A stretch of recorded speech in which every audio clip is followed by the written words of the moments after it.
It is Wednesday, January 11th, 8:44 p.m.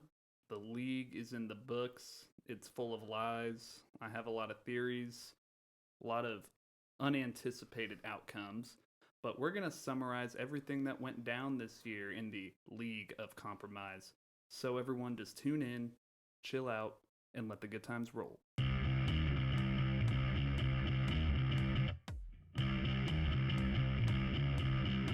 Welcome in to another episode of the DNZ Fantasy Football Podcast. My name is Zach, and I'm joined, as always, with my fellow LOC league mates, Drake and Nick. It is the first podcast in the year of our Lord 2023. Fantasy Championship is in the books. The season is over, so we're here to give you our year in review.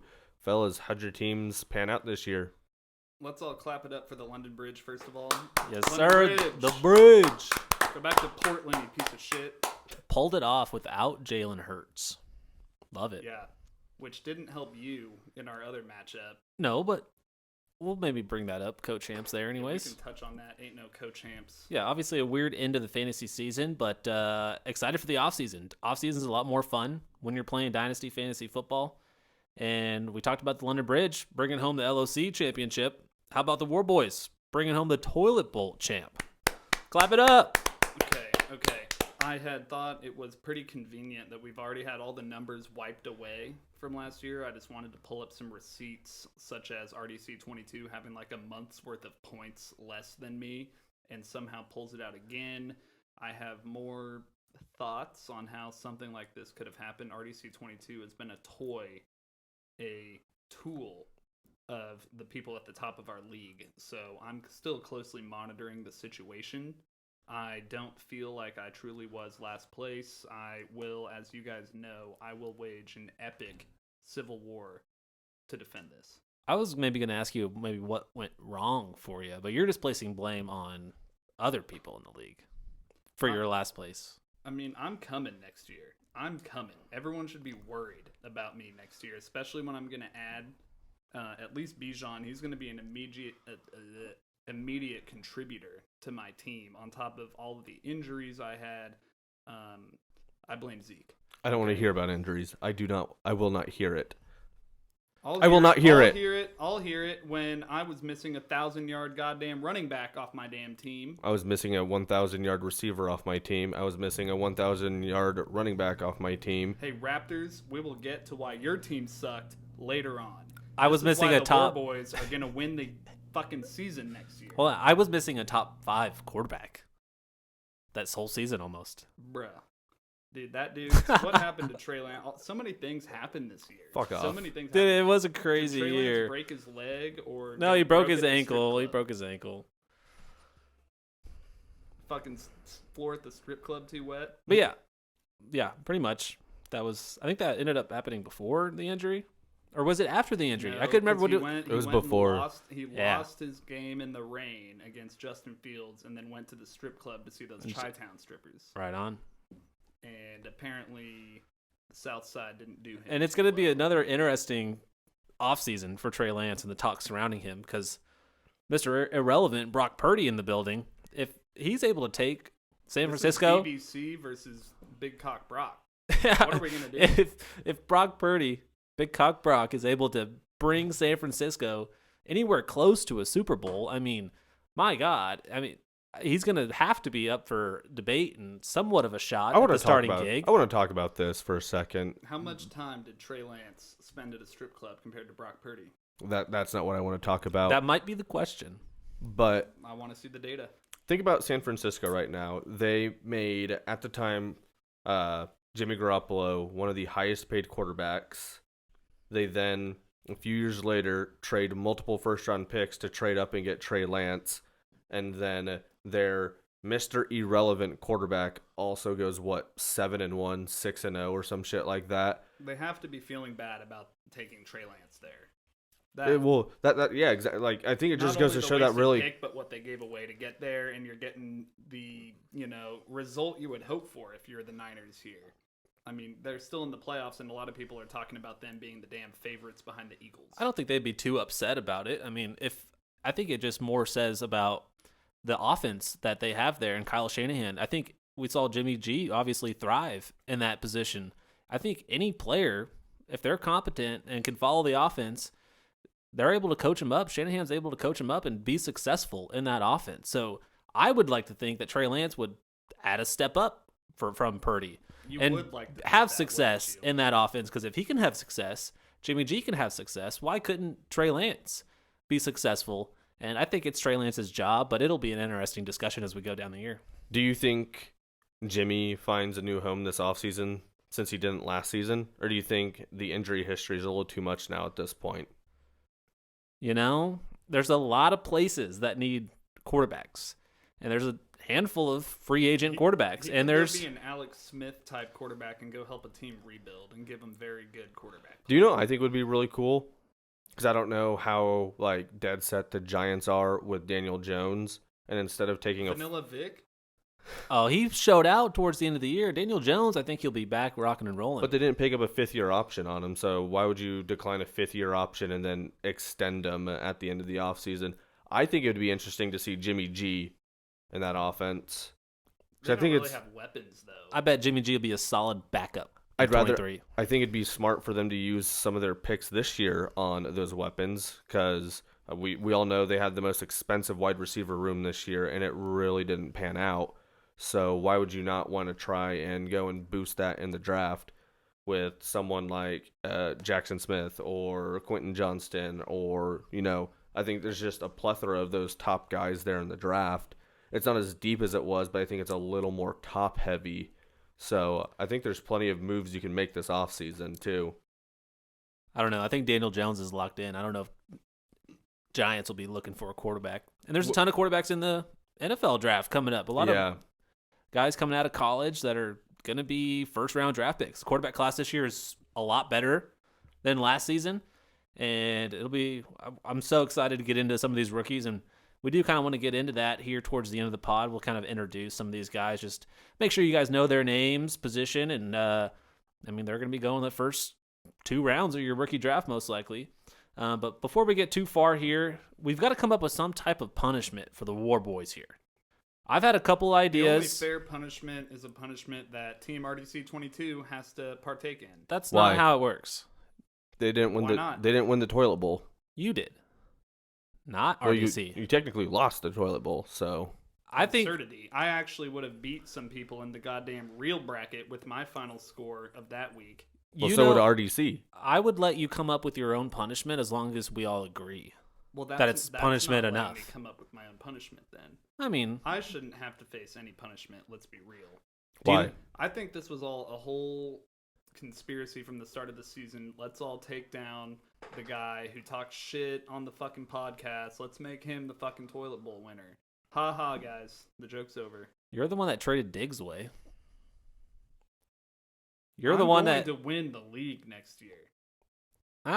I mean, you'll certainly have a shot bringing in Bijan. And I'm so interested to see what you do with your second pick, because it seems like maybe Gibbs or Jackson Smith and Jigba, but maybe a quarterback at the 102. If there's a right landing spot there, C.J. Stroud in Indianapolis, or Bryce Young at Texans. That wouldn't move the needle a ton, but still a top 2 pick, Bryce Young. It's going to be hard to pass up that early in our rookie draft. Yeah, I do think I am going to lean towards quarterback right now. That's where I'm focusing my analysis, but I want to see some of the other boys. I'm hoping we get into that here a little bit more later tonight so we can talk about some of these guys that are upcoming, but I'm probably leaning quarterback with that second pick All right, because well, I own this league. We definitely got to get your punishment figured out. I honestly don't think we do. I think you ought to have to gritty on command. Anytime a league mate asks you to hit the gritty, you're obligated to hit the gritty. I'm going to fucking hit that gritty, and you're all going to tell me it sucks. No, it's going to be And that's what I'm amazing. going to have to deal with all fucking season. You got to start practicing. You'll get better as you go. You'll Should've- add your own should've little won. technique to it. Should have won. Hit the gritty.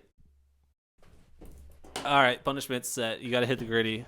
Moving on. You're the only one who's voiced input in this. We haven't even gotten the league. Drake, winners. Nobody wants wants to to see give me any dance. other ideas. Did anybody else throw out any other ideas? I don't think we asked the league yet. You've all I was seen- bringing up ideas. I was hoping people would you've throw all other seen shit in. my ability to wage warfare Well, on a fantasy Uh, football the- league, okay? The sober You don't wanna karaoke bring it out. is pretty funny.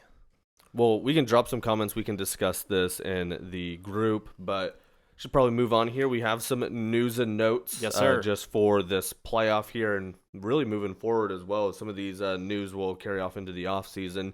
The biggest one, I think, here, Lamar Jackson, 38 days after he sprained his PCL, missed another practice. Drop him. Set to maybe miss his 6th straight game. Don't know if he's really going to be back. Kind of scary going into this offseason, especially with the contract.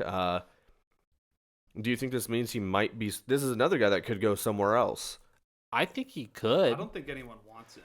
What do I you don't mean? know why. Dude, there's no way the Ravens should let him go. They should do everything in their power to keep him around.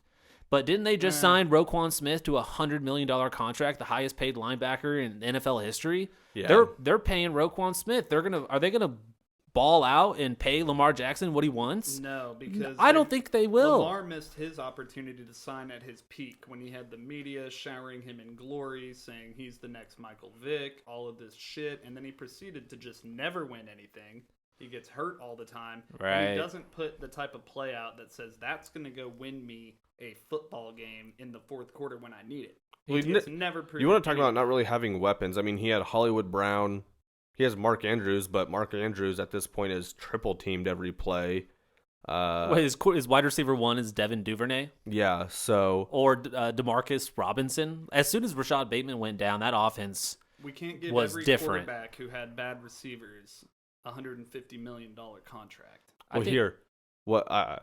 If Has the Lamar Raiders are won a moving playoff up... game? Has Yes. he won a playoff Yeah. game? He has? Yeah. One of them? Mm-hmm. Just one? Maybe 2. Hmm. Never been in the AFC. What do you guys think about Lamar Jackson to the Raiders? Dumb.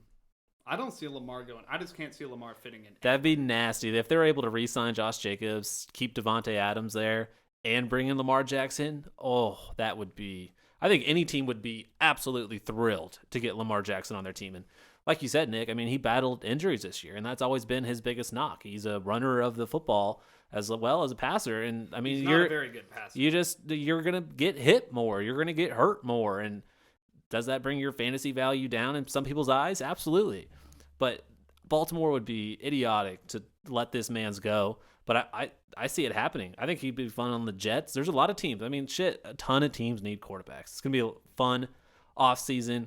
Another quarterback that's going to be possibly missing the wild card matchup this playoffs. Tua, still in concussion protocol. Miami is preparing as if Skylar Thompson will start against Buffalo. So they're preparing for next season. 2 AFC teams are rocking with their backup quarterback, most likely. Maybe third string in some cases, depending on if Tyler Huntley's even ready to go for Baltimore. But, I mean, Buffalo and Bengals, I mean, low-key, like a bye week for them. I mean, shit. Mm-hmm. Shouldn't Buffalo... I mean, look, we're going to bring it up here, but Buffalo's favored by 13 points. And when you go and look at the Ravens, the Bengals are favored by 8.5. So they're all favored by 2 scores going against backup quarterbacks. Yeah. No, those are both big spreads. That sucks. Tua, let's talk about that. Tua next year. Is he going to play? He's going to have a very real conversation with himself and his loved ones this offseason about dropping football. Andrew Luck's going to give him a call and say, my dude. Problem is he's still on his rookie contract, right? He hasn't received his bag. He can't pull out now. There's no way. Cruel world. He got a top 3 pick, though, so, I mean, he's made decent money. Could go into coaching.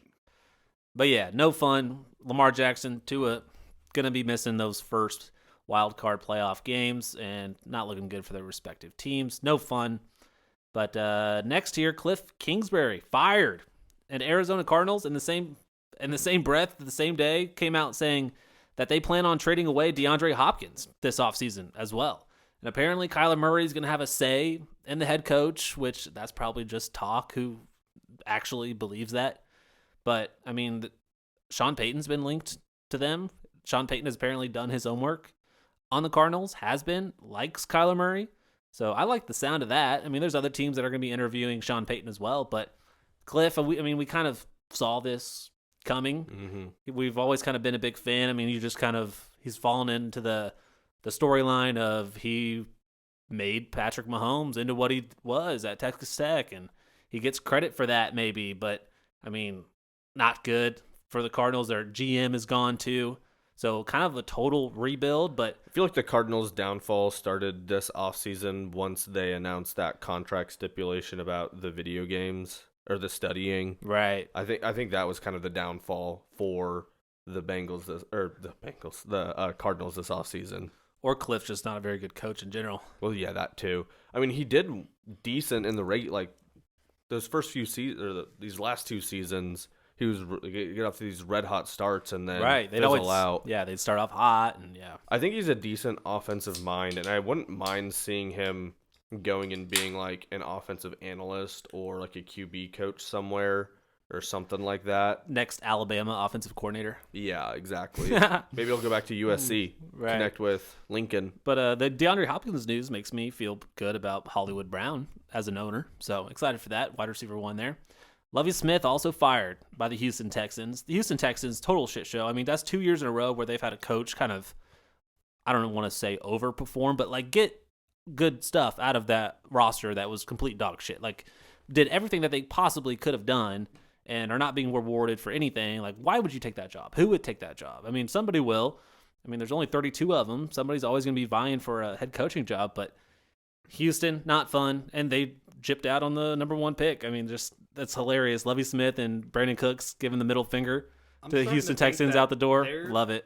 Their ownership and administration must be so bad and so hard to work with from the coaching perspective that they've now had 2 coaches just openly take a shit on them on their ways out. Like Bill O'Brien knew what was coming, and he was like, "You know what, motherfuckers? DeAndre gone. And we're gonna get a washed-up running back."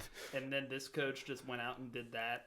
What he did when they, go for 2, No, that game was crazy. He might as well have walked off the field with his middle fingers held in the air. Yeah. So Houston that administration must be trash. Houston was the only team this year to go for and convert on 2 4th and 10s in the same drive. It was in the last drive of the game to go and win.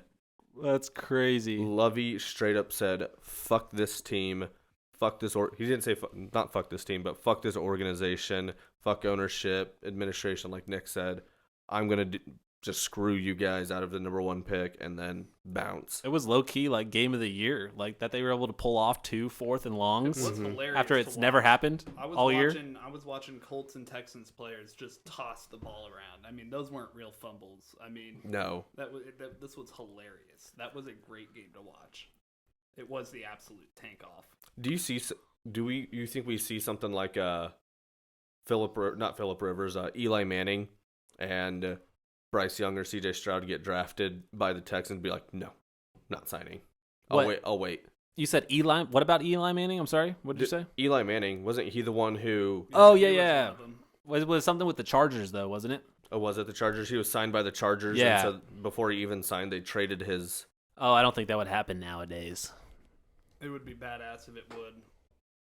But I mean, I was hoping Joe Burrow would have done that back. The Bears. That's worked out. I mean, the Bears ended up. I mean, they're now getting that number 1 draft pick, number 1 overall. I think you trade that away. I think they have to. I mean, imagine them taking a quarterback and trading away Justin Fields. That would be insane. There's no way.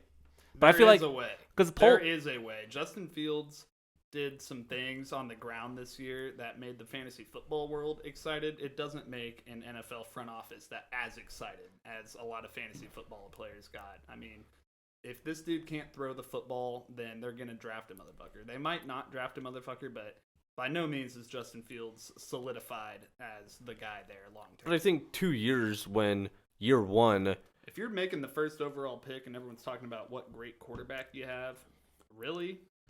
Couldn't Justin Fields just be last year's Jalen Hurts? Where we were like, Jalen Hurts is like a make or break year for him. Mm-hmm. The Eagles could draft a quarterback this year. We have no idea. They go get Aaron Rodgers. Jalen Hurts, we don't know what we're getting from him. And Jalen Hurts, similar story, rushing upside, gets better and better each year, has a decent arm. And obviously Jalen Hurts did his thing this year, was top 2 quarterback in fantasy. I could see, I mean, that's what Jalen Hurts needs to work on. Justin Fields needs to work on is his passing game. And they need to bring in more weapons for him. I mean, Velus Jones and Chase Claypool and Darnell Mooney are not going to do it. I mean, they still have Cole Kmet there, thank God. Do they have the brother St. Brown? Equinemius, he's still there, should be, I think. So I mean, I don't think those are the guys you want to trot out there to start next season. I do think they maybe try and get another receiver. It's not, like we said, it's not quite as deep, but if you can get someone there at the beginning of the third round or the second round, might be worth it. But Right, and I definitely think they will trade back. I mean, especially it seems like a clear conclusion that the Texans will take a quarterback. So Ryan Poles, I mean, he was saying we're going to evaluate every possible scenario and evaluate every position. And so it kind of hinted at they weren't necessarily saying hell no to taking a quarterback number 1 overall, which I think that's what they should do. I mean, that only adds more value to that pick and teams wanting to trade up. So I think he's pulling those strings correctly. But I don't see them moving on from Justin Fields. I think that would just be idiotic. yeah. But I mean, we did see the Cardinals do that with Josh Rosen and getting Kyler Murray. I don't think it's as comparable, but no. Teams have done it. Yeah, we did see it. We have seen it before. It's just really interesting. Like you said, you don't just straight up say we don't think we're going to draft a quarterback because you want people to have value. You want other GMs to be like, it's January. You don't give your cards away now. Right. So, I mean, I think the smartest thing would be like trading it away to Indianapolis. They're at 4, and then you slide back a couple spots. 2 of those first 2 picks are going to, or 2 of those first 3 picks are going to be quarterbacks, and then one of them is going to either be Jalen Carter or Will Anderson. Right. And so you get your pick of one of the 2 best defensive talents you've seen, or you try and bolster up your offensive line. Yeah, worst case scenario, you just get number 1 overall pick. Yeah. So, I don't know. If you don't get any biters, then, yeah, you just take whoever you want there at the 1. It might be an overreach if you... What do you guys think of Bears owner Aaron Rodgers this offseason? What's he going to do? Is he going to play in Green Bay again? I think he's done in Green Bay. I really can't tell with this man because I feel like he lives for the cameras. Oh, well, there's going to be a huge offseason saga with him and whether he comes back. And I feel like he loves that. He wants it. What gets me is he did tell, who was it? Which player wanted to jersey swap him? Jameson Williams. Mm-hmm. Yeah, and he told him, I think I'm going to hold on to this one. Right. So, I mean, that could be a sign of I'm going to retire. I want this to be my last jersey. But at the same time, they lost that game. Does he really care that much about his last game worn jersey? It could be his last Green Bay. It could be his last Green Bay worn game jersey. Yeah, it was a night game. I wouldn't want to keep that jersey. Like, to be honest, like out of all the jerseys I might keep, I don't think my last game I ever play in a bitter loss where this team came out and just fucked us. They had nothing to play for except fucking us, and they fucked us. I might just, like, why would he? He's such a piece of shit that I can also see him keeping the jersey for that reason. I mean, Aaron Rodgers is a piece of shit. He's a piece of shit. And all they needed to do was win, and they were in the playoffs. Mm-hmm. They had the Lions beat their ass. Like, why the hell would you want to keep that jersey? Nick, did it make your blood boil seeing a hook and ladder? It did. It was the first thing that came to my mind. It was desperate, is what I saw. Desperate. Ooh, that was the Lions where they tossed it out to Amon-Ra St. Brown and he tossed it back to Swift. Only desperate motherfuckers. That was nice. Second and 17. Desperate and hungry. I mean, the Chiefs pseudo ran it against Detroit a few years ago. That's probably where they got it. I mean, no, they probably got it from Boise State running it against OU in the Fiesta Bowl in 2008.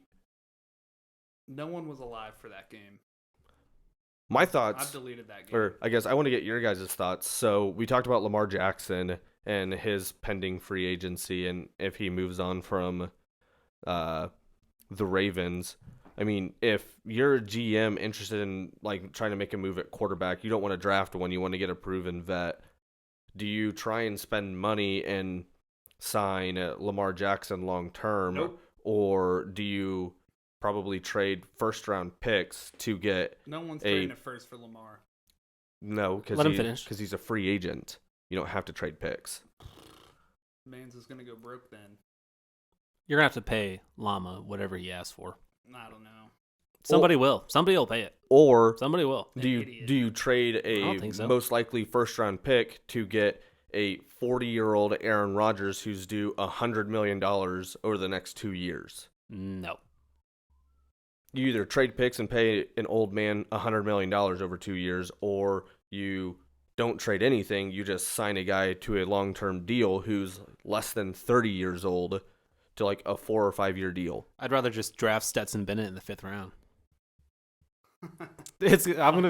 I'm so excited to talk about him this offseason because he's obviously had a ton of success, maybe the most success out of any quarterback in college football history. But he's not going to be highly drafted. What do you mean? Back-to-back college football national championships. He's got the most touchdowns accounted for in the playoff history. Who holds a candle? Who holds a candle to that? I mean, if we're being honest, like people Tim Tebow, this one man's natty. had 20 touchdowns thrown this year, entering this CFP. Okay. That he set a record on. I'm talking rings, trophies, touchdowns. all that shit. We're not rings. talking about regular season warriors here. Don't come out here. We're not talking and about tell Big me 12, Stetson Bennett Little isn't 12. All-time fucking great. Why would he not be? Fuck off. He's won 2 Fuck national off. championships. Heisman finalist. Stetson Bennett, the hype, his college football legacy is going to be hard to top and might not be topped in our lifetime. It's been fucking topped. By who? Tim fucking Tebow. To say one national championship. 2 national championships and a Heisman, way more yards, way more touchdowns. Tebow didn't get 2? Yeah, he did. Yes, he got 2. He won back to back.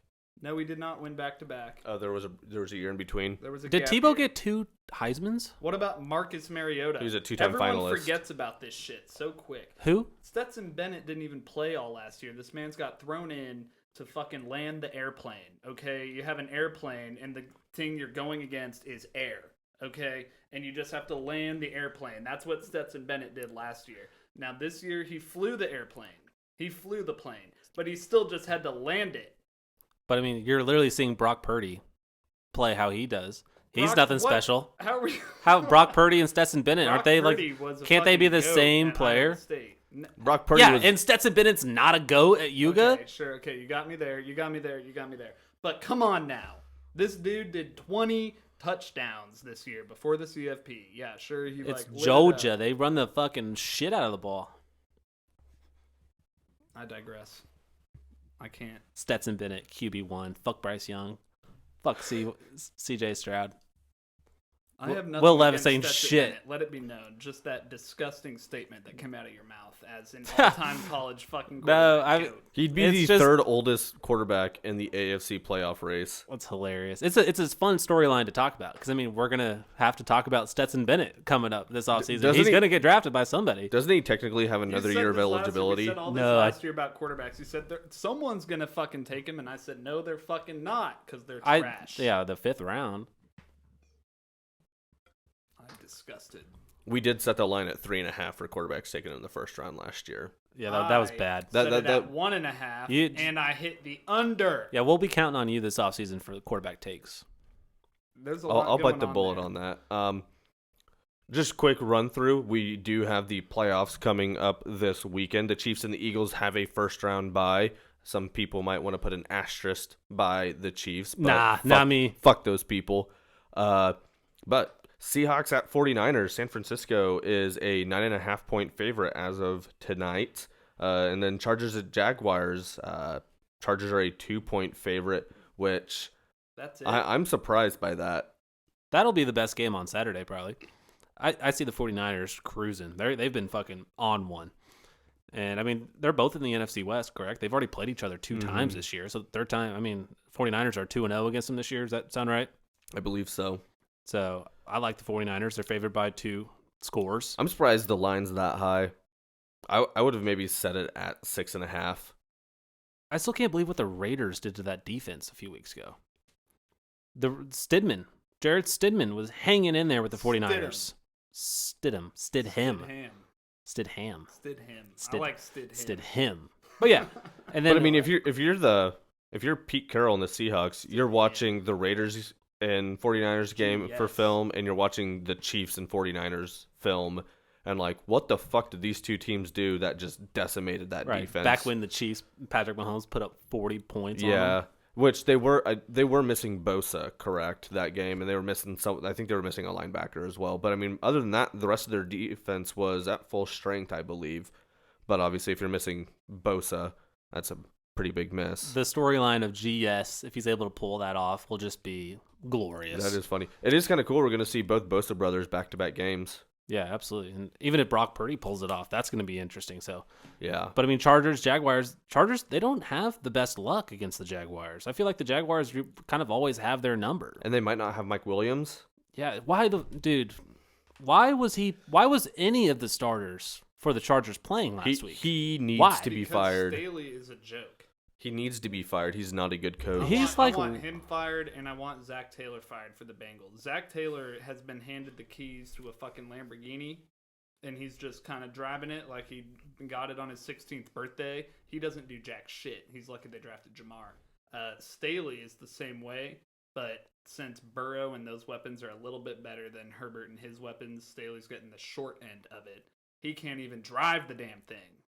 I feel like ETN could have a huge game. Mm-hmm. I agree with that. So the Saturday slate's really fun, I think. The Sunday one, Dolphins at Bills. That's going to be a snooze fest. Bills favored by 13 there. That's going to be train wreck.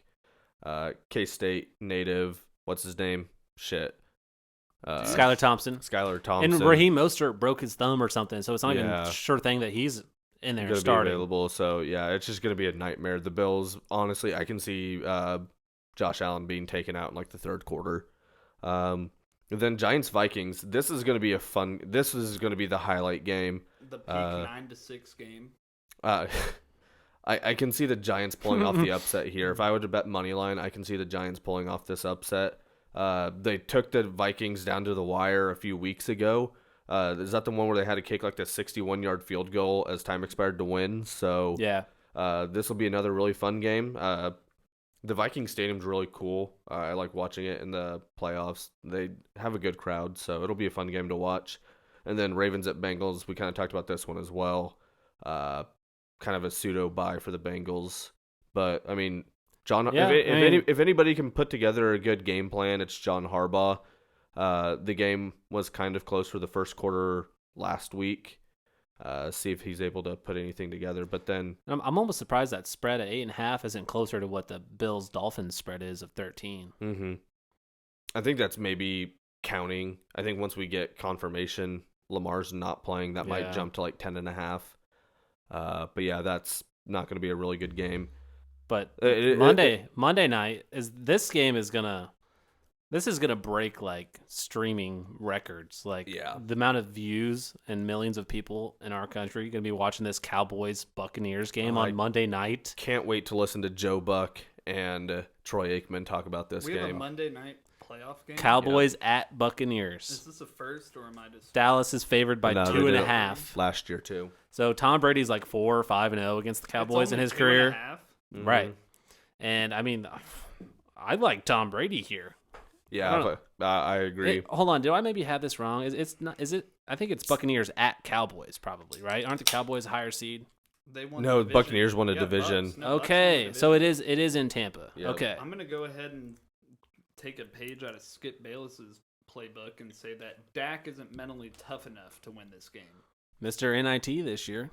This dude has been. If there was like a movie where one man on Earth was strapped with the ability to save humanity, and it was Dak Prescott, humanity's fucked. Yeah, no, we're donezo. Yeah. I'd rather have Mike White out there. Very off topic, but you kind of pointed at it, confusing the home field advantage here. The one thing I think the NBA does right with their playoffs is just making it the top 8 teams. It doesn't fucking matter. It's just, here's your top 8 teams. They're going to the playoffs in each conference. I'm pretty unfamiliar with how the setup is for NBA, but it's only 8 teams get into the NBA playoffs. It's just top 8 records each conference, yeah. Dang. Well, yeah, so there's 16 total. Half the league. Okay, yeah. I gotcha. Yeah, but I think they're if you seeded according to record. Like, right, they're not divisions. The it's just 2 separate conferences. Yeah, or the Seahawks, whichever one of those. I mean, you can be the last seed right. instead of getting a home game. That's bullshit. Yeah, divisions are odd. I mean, the SEC has 2 divisions, and SEC is going to get away from that hopefully in the next year or two with adding Texas and Oklahoma. And I'd rather have just a full conference at that point. Divisions are dumb because Big 12's been doing it. Is you just take your top 2 records and you always get an epic title game because you're not going to get some bullshit. Right. We saw what did we just see? LSU versus Georgia. That's not what the people want to see. You mean TCU?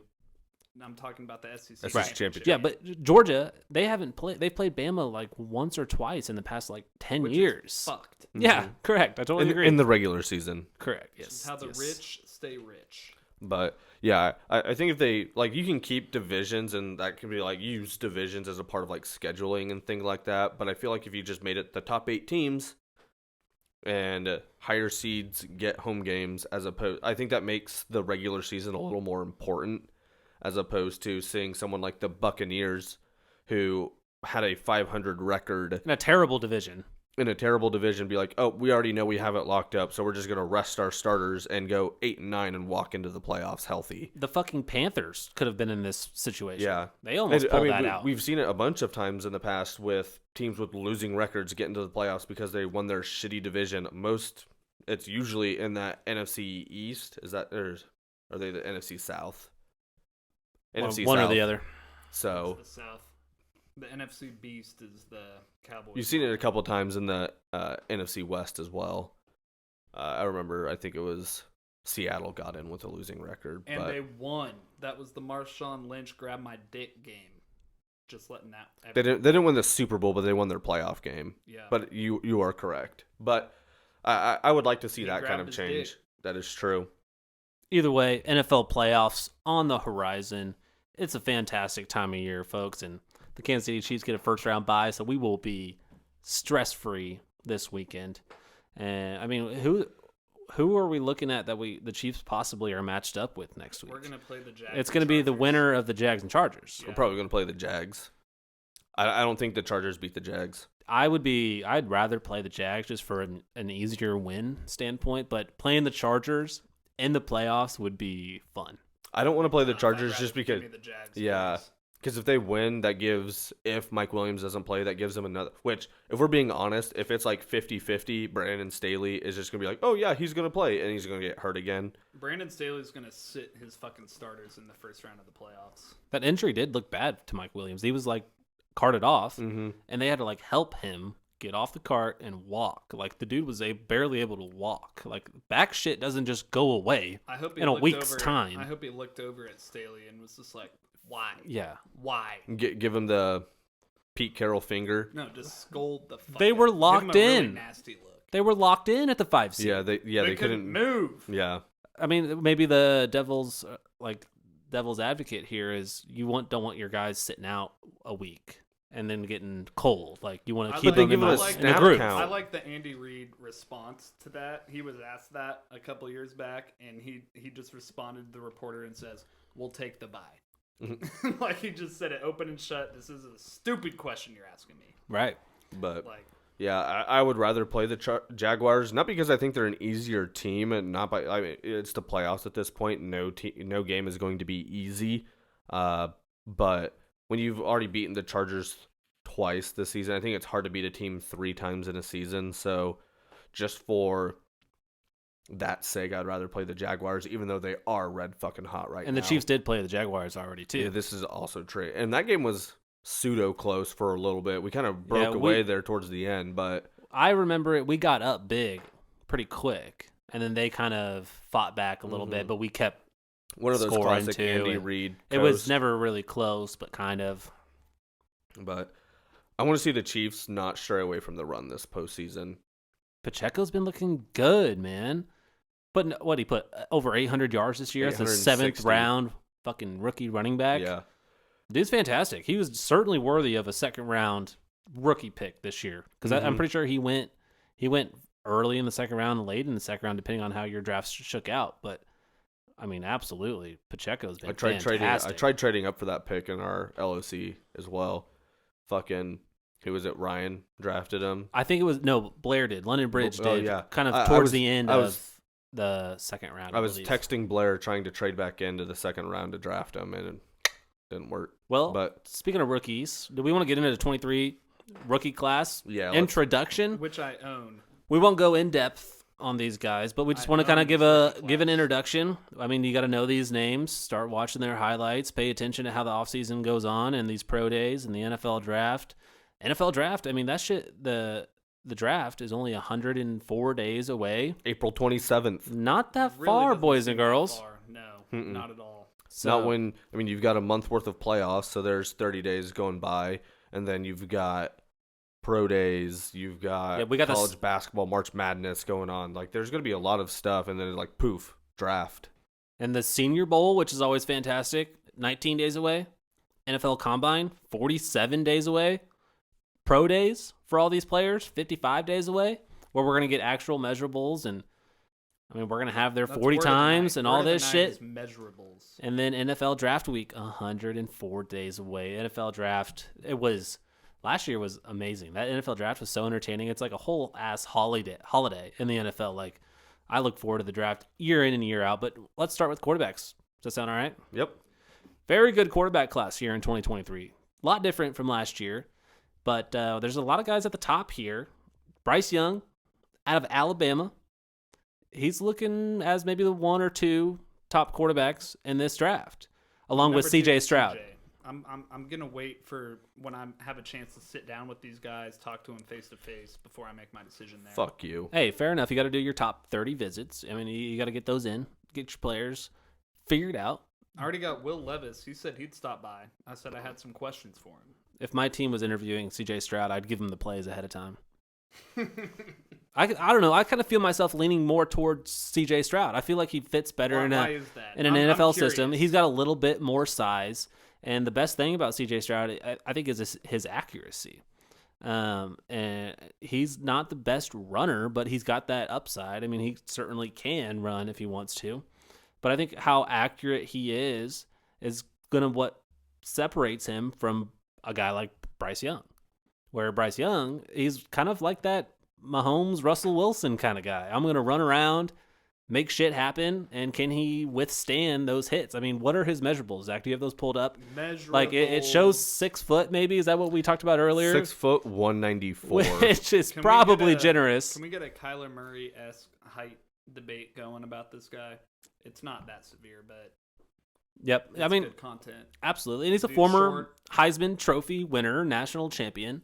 I mean, he's certainly going to be worthy. Is everyone just defaulting to Bryce Young? Because everyone, I mean, the default right now is Bryce Young is QB1, but we all know how the offseason goes. I mean, people are going to start saying this or that. Oh, look at this pass he made on his pro day. And now C.J. Stroud's in front. And then people are going to be like, Will Levis, the sneaky pick. And QB1. Stetson Bennett. We can't forget about him. We can't fucking even talk But yeah, about Will Levis, that's a good point. I've seen multiple different types of opinions on Will Levis. He's either God's gift to earth and he's the next Josh Allen, or he's a complete and utter bust. So Will Levis, I'm going to let Nick tell me this offseason what Will Levis is about. I'm going to let the NFL tell me what Will Levis is about. I mean, we saw it last year. I mean, it's hard to evaluate quarterbacks. The NFL... It wasn't that hard, folks. I was completely right. These other two here sitting at the table were completely wrong. It ain't that hard. It's also only been a year. Just in general, out of every single year, it's NFL teams struggle with evaluating quarterbacks. And it is so hard just because I feel like college defenses are completely different from NFL defenses. First off, I mean, your average corner, even in like upper tier SEC, they're not up there jamming the Jackson Smith and Jigbas. They're not jamming these wide receivers, these really good wide receivers, because they know that they're going to have an extra step on them. They're trying to give them that space. Whereas in the NFL, those corners are going to be up in your face. They're going to be jamming. They know they can make up that extra step. And so I think that's a really big issue, is these quarterbacks know that they're going to have extra space. And these guys are yak machines in college, but maybe in the NFL that doesn't necessarily translate because they don't have that space to then use their speed and get vertical with the football. So, and I think you see that a lot with Alabama quarterbacks, with Ohio State quarterbacks, especially because they usually get these baller-ass receivers, and they really kind of just what people talk shit on Patrick Mahomes for is, he just lets his receivers go do all the work. And he's got Tyreek Hill, Travis Kelce. Of course he's Juju good. Smith-Schuster. He's got, what are the Chiefs going to do? That storyline's put to bed on Pat Mahomes now. Oh yeah, 100%. This year it has been 100%. Sure. But I feel like I just feel like that is kind of what a lot of these Alabama and Ohio State. Because C.J. Stroud's a perfect example. He played with Jackson Smith-Njigba, Chris Olave, and Garrett Wilson last year. And now he's got Marvin Harrison Jr., and now he's got Jackson Smith-Njigba another year. There's another wide receiver there that's going to be in the draft this year. I forget his name. But, I mean, Ohio State and C.J. Stroud, the wide receivers he's been able to throw to in his career there are unreal, top-notch. A lot of them are first-round draft picks, where Bryce Young is a little bit different in that regard. He hasn't quite had that same type of level of wide receivers on his roster. Like, I mean, name one wide receiver on Bama's roster this year. I literally don't think this year I probably could. I literally don't think I can, which maybe that's my own bad. But C.J. Stroud, Bryce Young kind of seems like they are the top two guys, with Will Levis kind of falling in line there, the quarterback out of Kentucky. So Will Levis, certainly an interesting guy, seems to have a cannon of an arm. Another polarizing player is Anthony Richardson, the quarterback out of Florida. He didn't play very well, kind of similar to Will Levis. Didn't really have a good year this year at Florida in the SEC, but he declared for the NFL. I think he's got a lot of talent in the world. I've seen people talk about NFL execs saying that this guy maybe needs a year or two to develop, and sometimes that's okay.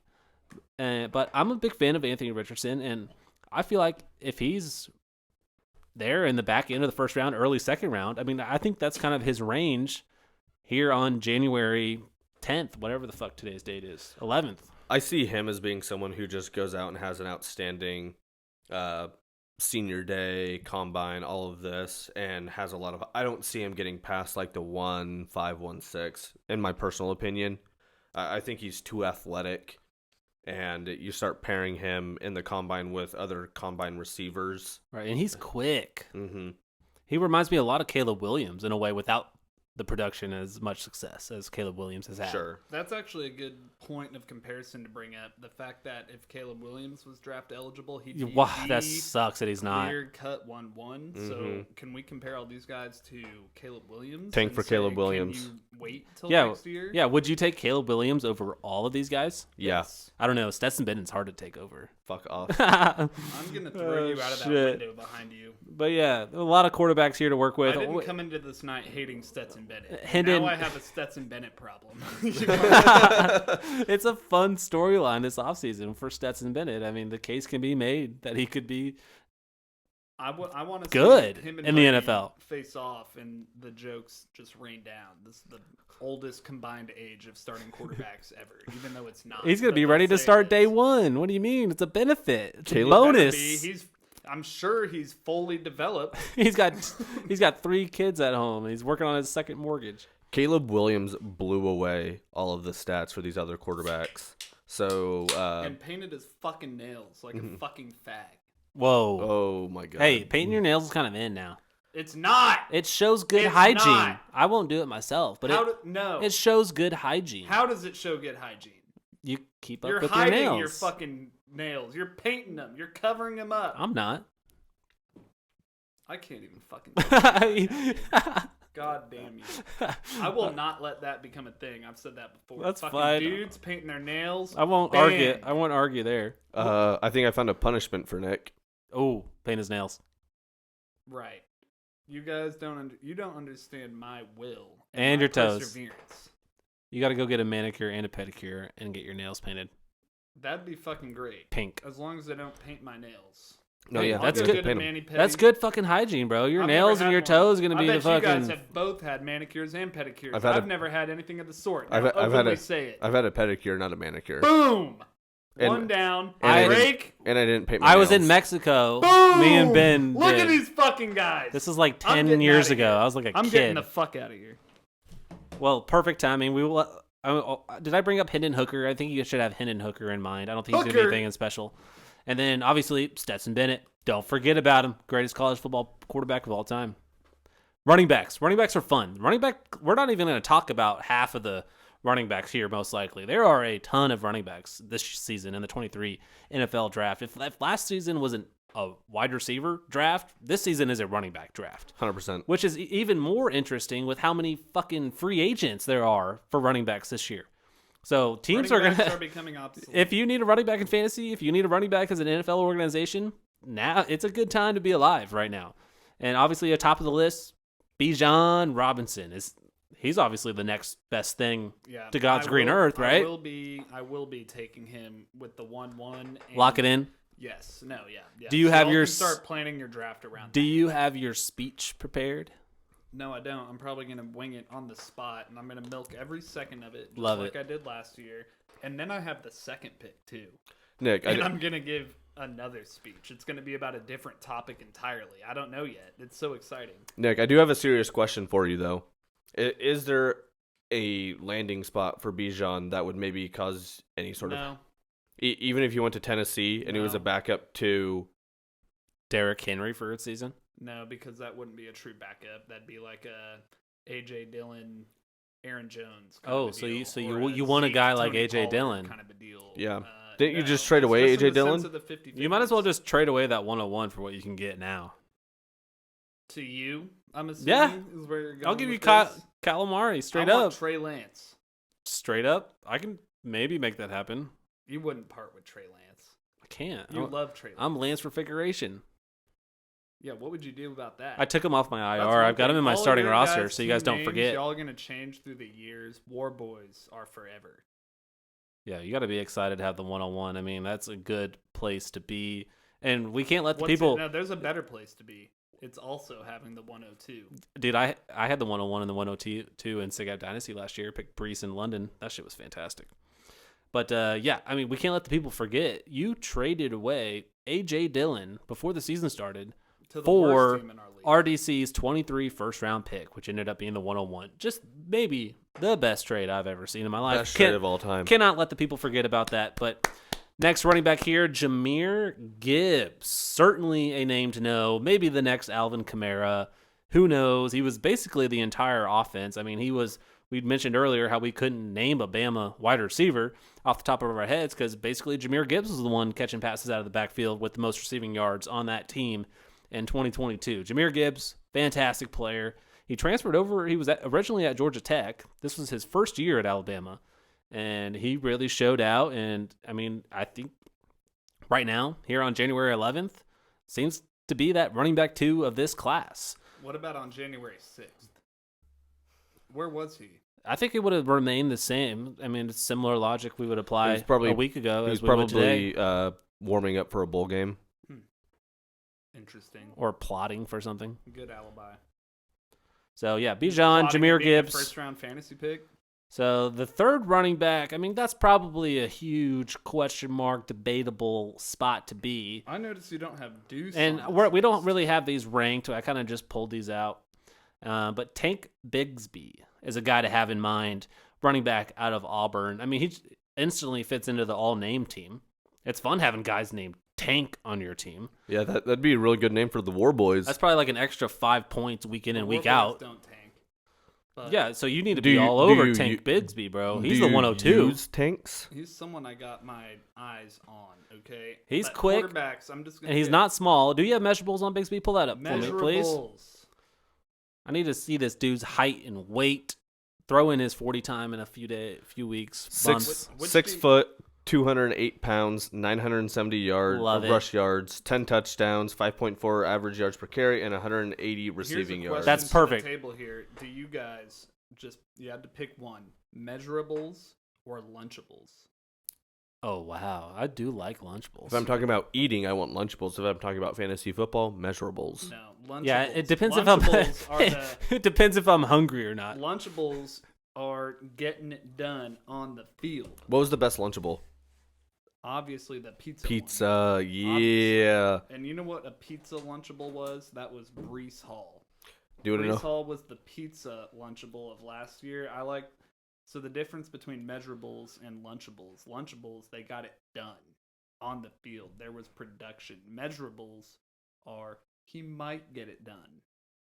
Look, he's this tall. He's this fast. He had this many carries. No, I like Lunchables. When I was a kid, with the pizza Lunchables, I used to squirt the marinara on my tongue and then take a bite out of the... That works. That works. It all ends up in the same place. Drake, what was your favorite Lunchable? You know, I just like the basic, just the turkey and cheese one. Cracker, Yeah. fire. Yeah. What was the best snack? The best like dessert Did you guys candy? ever have the nacho cheese one? Oh, The just chips a- and just cheese Lunchable. That was Reese's fire, too. Pieces, Oreo. I like the crunch. I like the Crunch ones bar. with the what's the little juice? What's it called? Capri Sun. Twix. Oh, Capri Ooh, Sun. Twix. Capri what the Suns. fuck? With the little- The drink that come with. But Lunchables, to me, Bijan is a Lunchable. Bryce Young is a measurable. CJ Stroud might be a measurable. Bijan Robinson is a Lunchable. But Tank Bigsby, 6'2", 208. 6'2", 208. Love it. Over 200 pounds. Not 5'9". Good measurables. He's fast. Bijan's He's not Fuck 5'9". Bijan is You're 6 gonna foot offend 215. You're the 5'8" one here. Bullshit. We're not getting into that right now. And There's like a big drop off though between Bijan, Jameer, and then Tank. And I know then I would that's say another. I would maybe put Zach Evans there in with Tank Bigsby. I think there's a few more question marks there. they but- do seem very similar. But then I think there's another drop off between the next couple guys there on our list: Sean Tucker and then Zach Charbonnet. Yeah, I haven't done enough research. I don't know a whole lot about Sean Tucker Yeah, we're or Zach This Charbonnet. is very early shit. Yeah, I don't know anything, but I've seen a few highlights throughout the season of Sean Tucker, and the dude looks nice. It'll be interesting to dive into, but Sean Tucker out of Syracuse, Zach Charbonnet out of UCLA, and then Zach Evans out of Ole Miss. Zach Evans, I think he was originally at TCU. He was at that powerhouse in Texas that your Aquinas guy transferred to. Oh, is that North Shore? Yes, North Shore In there in Houston. Texas. Zach Evans was a #1 running back, 5-star recruit in the class he came out of. Wasn't he that man who went to 3 different schools? Something Right? like that. TCU was involved. Here. Correct. He was originally at TCU. He was at TCU before he was at Ole Miss. So Zach Evans, and there's more names that we don't. The running back class is deep. There's Yeah. more names here, but Need those more- are kind of the top need more guys. research. We'll be putting out pods here in a little bit, but going into our wide receivers, wide receiver room this year is very different from the past few years. I would say it's a little bit more top heavy, and then it falls off drastically as instead of being more even peel throughout. I would say probably the most raw, like athletic, pure talent is maybe Quentin Johnston, just because he has the Drake measurables. He's got the measurables, baby. This dude is absolutely huge. Let me pull this up real quick. Yeah, can't he just be the next DeAndre Hopkins? He is 6'4", 215. Oh no, DeAndre Hopkins is shorter than that. Sorry. Not much, but he's 6'4", 215. It's been estimated that his 40 times 4.4 could be a little bit quicker maybe once he actually gets to the combine. He's a 1,000-yard receiver, 60 receptions, 6 touchdowns. I mean, he's able to get, you've seen him beat people deep going over the top, and you've seen him run slants and take it to the house as well. So he's just a specimen. I think he's a little bit more raw. I think he uses his size a little too much and just tries to bully people. You might not be able to get away with that in the NFL.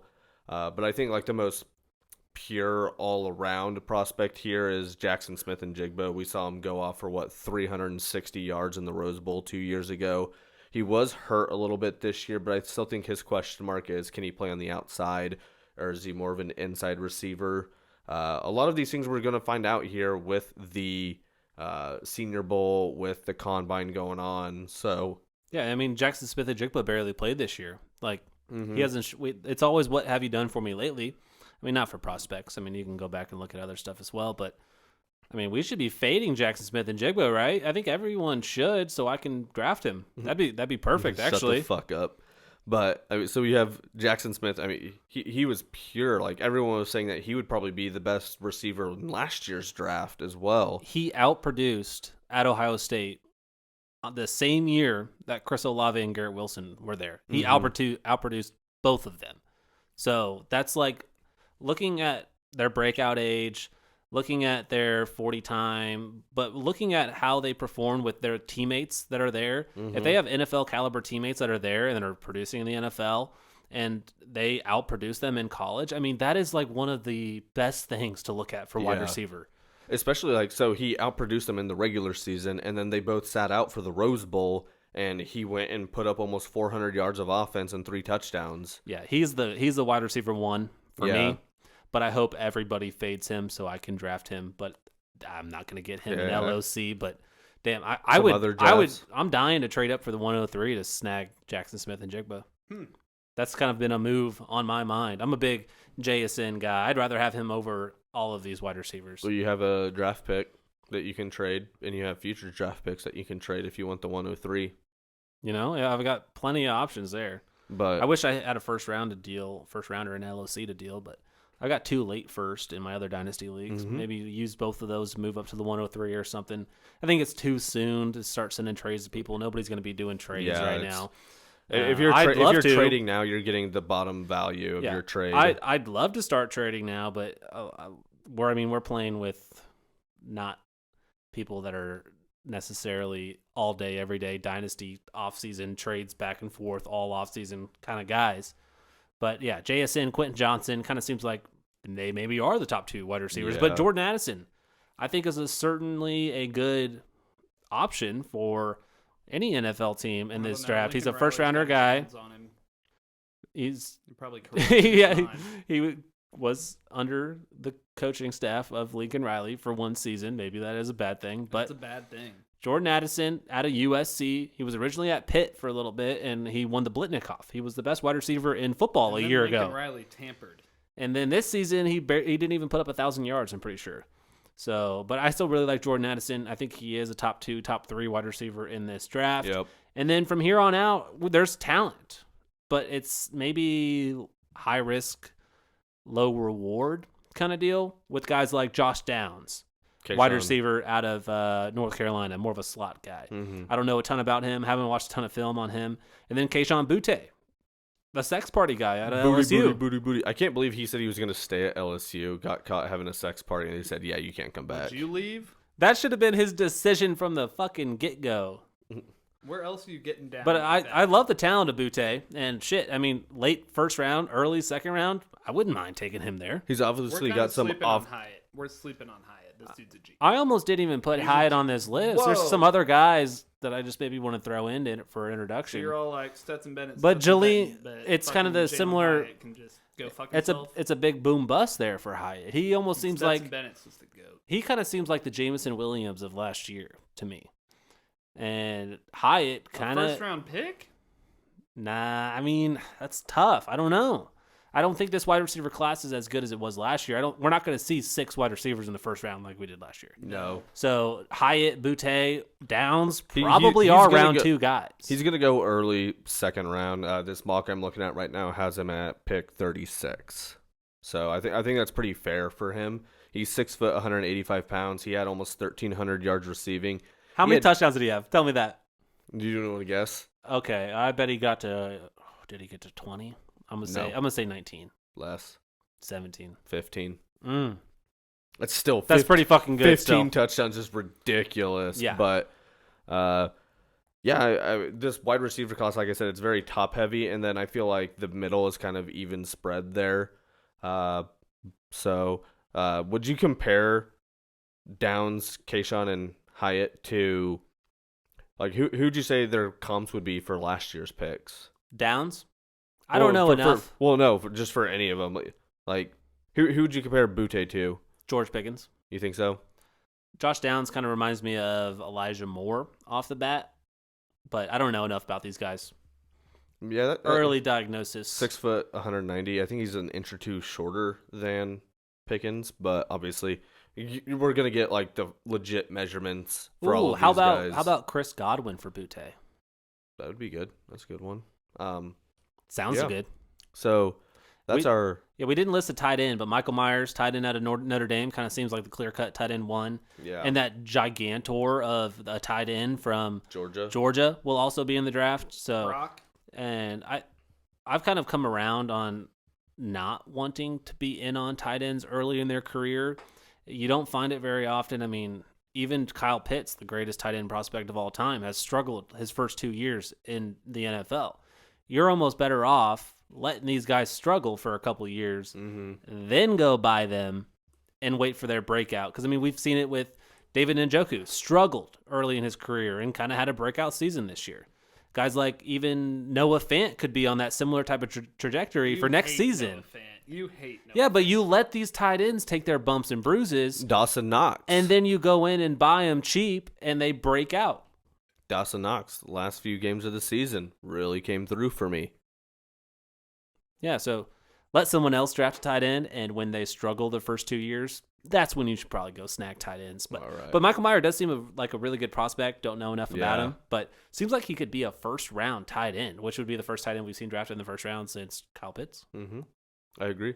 Yeah, that's crazy. One thing I want to end the pod on, maybe make this a recurring segment here. This is from the Dynasty Fantasy Football Reddit here. This is a trade that I saw and actually commented on. And I feel like if we pick one or two of these trades and kind of discuss them and break them down. Give it to me.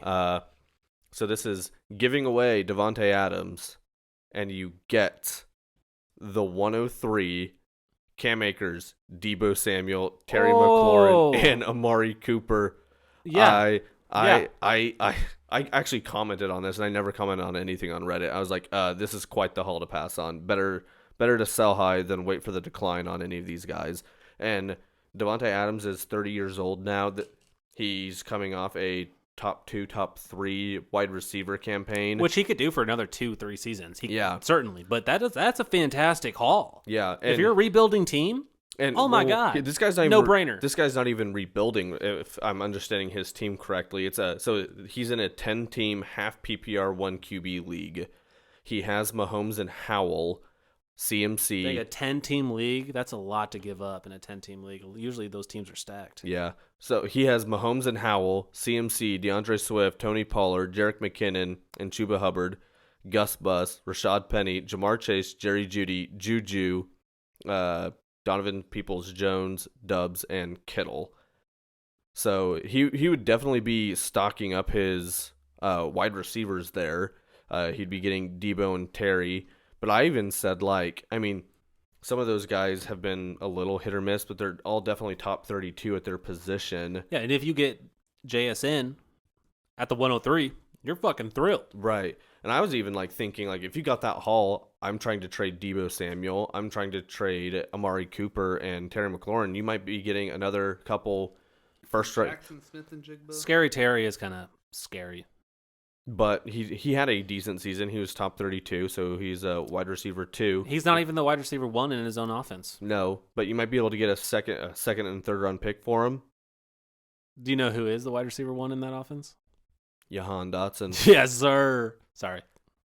So I don't know. That was a crazy trade. I was like, that's way too good of a haul to say no to. Even like we just said, it's too early to trade in the offseason. I was like, if I got that trade, see ya. Yeah, 103 in the Cam Akers alone for Devontae Adams. Well, I'd maybe do that. Well, I would even maybe just do it for the 103. Fuck it, yeah. See ya. I'll take JSN all day. Well, and even we don't know who the Raiders quarterback is going to be next year. I love JSN, but everybody listening does not love JSN. Fade him. I promise. Shut the fuck up. I'm not even at a spot where I would realistically even be able to take him, even if he does fade. Yeah, that's where I'm at too. So if you're listening here, the 103 might be available if you're wanting to draft up and get someone you really need for your team. Me. But thank you all so much for listening. We know this pod ran a little long, but hey, it's a special episode, year in review. Congratulations to the London Bridge for winning our fantasy league, the League of Compromise. We really appreciate everyone who listened this fantasy season, and hopefully we'll be able to put out content semi-regularly. We've got some major life changes coming up in the DNZ family, so literally. Gonna have PPG in this mug. PPG joining the DNZ, so we'll try and figure something out, try and put out regular content for everybody. But thank you all so much. This has been a really fun year. Really appreciate everything. And we're going to fade in the music here. Thank you all so much. Have a good day.